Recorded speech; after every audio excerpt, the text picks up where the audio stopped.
पौराणिक कथाओं के अनुसार महावीर हनुमान जी को शिव जी का 11वां रुद्र अवतार कहा जाता है। महावीर हनुमान भगवान राम के बहुत बड़े भक्त थे।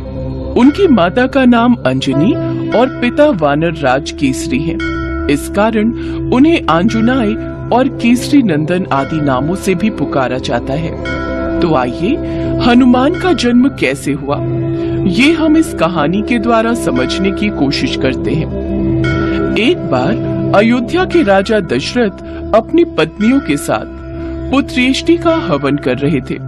ये हवन पुत्र प्राप्ति के लिए किया जाता है।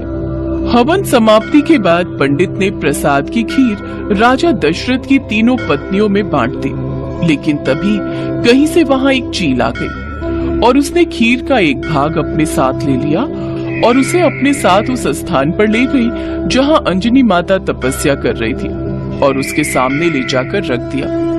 ये सब भगवान शिव की और वायु की इच्छा अनुसार हो रहा था।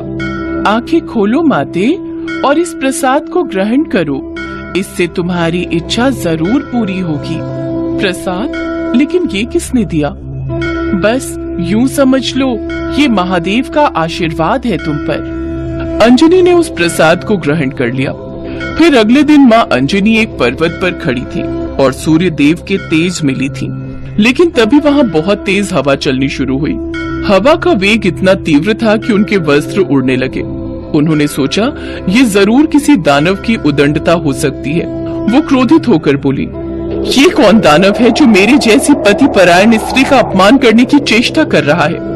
तभी वहाँ उनके समक्ष पवन देव प्रकट हुए और क्षमा याचना करते हुए बोले, देवी शांत हो जाएं। दरअसल आपके पति को जो वरदान प्राप्त है उसके अनुसार आपको मेरे समान एक शक्तिशाली बलशाली पुत्र की प्राप्ति होगी। इसी वरदान को पूर्ण करने के लिए मुझे आपके शरीर को स्पर्श करना पड़ा।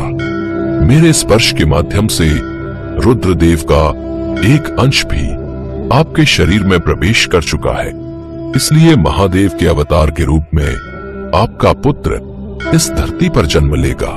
कुछ समय बाद पवन देव का कथन सही हुआ और महादेव ने हनुमान के रूप में कार्तिक मास की चतुर्दशा में वानर राज के यहाँ अंजनी माता के उदर से हनुमान जी के रूप में जन्म लिया। ऐसे ही कुछ महीने बीते। एक रोज हनुमान को जोर की भूख लगने लगी। मातेश्री, मैं बहुत जोर की भूख लगी है, हमें कुछ खाने को दो ना। हम अभी तुम्हारे लिए फल लेकर आते हैं। लेकिन माँ अंजनी को आने में थोड़ी देर हो गई और हनुमान से भूख बर्दाश्त नहीं हुई। उनकी नजर पेड़ से झांकते हुए लाल सूरज पर गई। अरे वाह, ये तो कितना लाल फल है, निश्चित ही ये बहुत मीठा होगा। ये सोचकर हनुमान आकाश की ओर उड़ गए। लेकिन उस रोज अमावस्या का दिन था, जिस कारण सूरज को ग्रस्त ने राहु आया था। किंतु हनुमान को देख उन्हें ऐसा प्रतीत हुआ कि ये भी कोई दूसरा राहु है, इसलिए वो वहां से चुपचाप चले गए। लेकिन हनुमान की भूख तो बढ़ती ही जा रही थी और वो सूरज की ओर बढ़ते चले जा रहे थे। तभी इंद्रदेव की नजर हनुमान पर गई। कहीं ये बालक सूरज को निगलकर उसे अपना आहार न बना ले, मुझे इसे रोकना होगा। ये कहकर इंद्रदेव ने हनुमान पर प्रहार कर दिया और वो मूर्छित होकर गिरने लगे।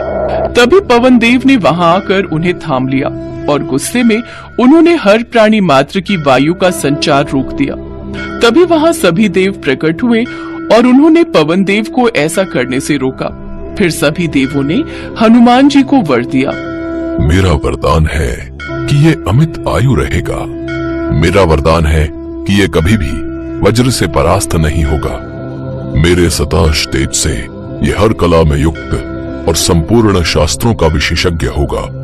मेरे वरदान से ये पाश और जल से अभय रहेगा। ये सदा यम दंड से अवध और पाश नहीं रहेगा। ये सदा अजय और प्रमाद योद्धाओं से अजय प्राप्त करने का योद्धा रहेगा। अस्त्र शस्त्र तथा यंत्र आदि से इसे कोई फर्क नहीं पड़ेगा। इस प्रकार सभी देवों द्वारा हनुमान जी बेहद शक्तिशाली हो गए और इस प्रकार आगे जाकर जो उन्होंने काम किए वो सभी प्रकार के हनुमान भक्तों में प्रसिद्ध हैं। तो ये थी हनुमान जी की संपूर्ण कथा। हनुमान जयंती पर हनुमान जी की पूजा करना अत्यंत शुभ माना गया है। चौकी पर लाल रंग का कपड़ा बिछाएं और उस पर हनुमान जी के साथ भगवान श्री राम की तस्वीर रखें। फिर हनुमान जी को लाल और भगवान श्री राम को पीले फूल अर्पित करें। पहले श्री राम नाम का जप करें, फिर हनुमान जी के मंत्र का जाप करें।